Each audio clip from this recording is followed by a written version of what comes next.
আজকে আমরা আছি একটা ক্ষুদ্র ফার্মারের ফার্মে। তাই নিয়ে এখন শুকরের খাওয়ানটা রেডি করতেছে। তো এখানে খাওয়ানে কিতা কিতা ইউজ করছে, কাকা এনে কিতা কিতা দিছেন এটির মধ্যে? আটা ব্রয়লার ফিড কুড়া আর এই তিনটেই তিনটার এক লগে নাইন্দার মধ্যে এক লগে মিশাইয়া তারপরে সবগুলা শুকরের একসঙ্গে দিয়া দিব।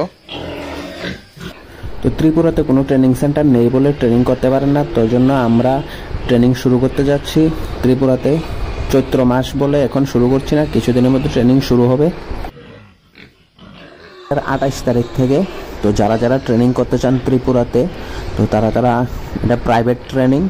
তো আপনারা আমার হোয়াটসঅ্যাপে ডাইরেক্ট মেসেজ করতে পারেন হোয়াটসঅ্যাপে, অথবা নিচে ডেসক্রিপশানে দেওয়া হোয়াটসঅ্যাপ গ্রুপের লিঙ্ক থেকে আমাদের ফার্মের গ্রুপে আপনি জয়েন করেন।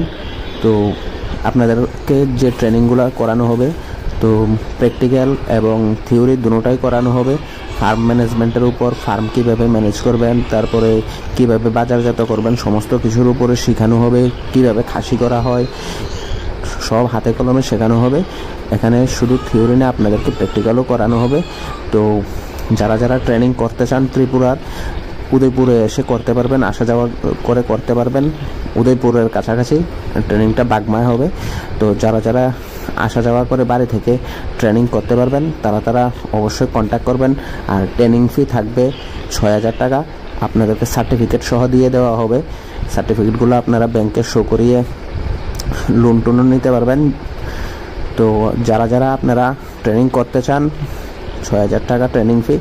তো 1000 টাকা অ্যাডভান্স করতে হবে, আর 5000 টাকা আপনারা যেদিন ফার্স্ট ট্রেনিংয়ে আসবেন সেদিন দিয়ে দিতে হবে।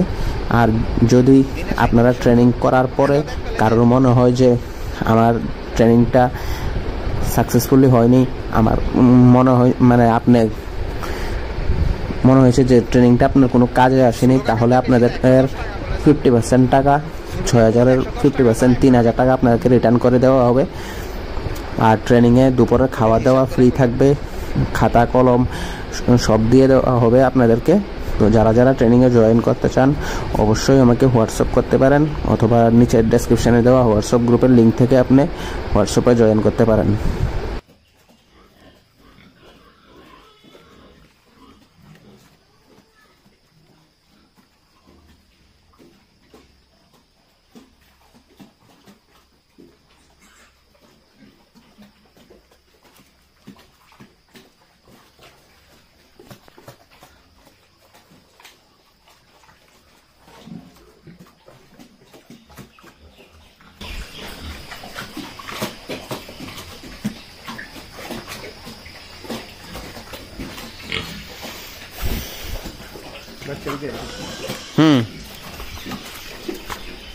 বাচ্চা তো বেসনের উপযুক্ত হয়েছে না?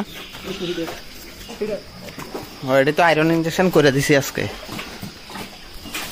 অন্ধকার হয়ে গেছে, দেখা যায় না।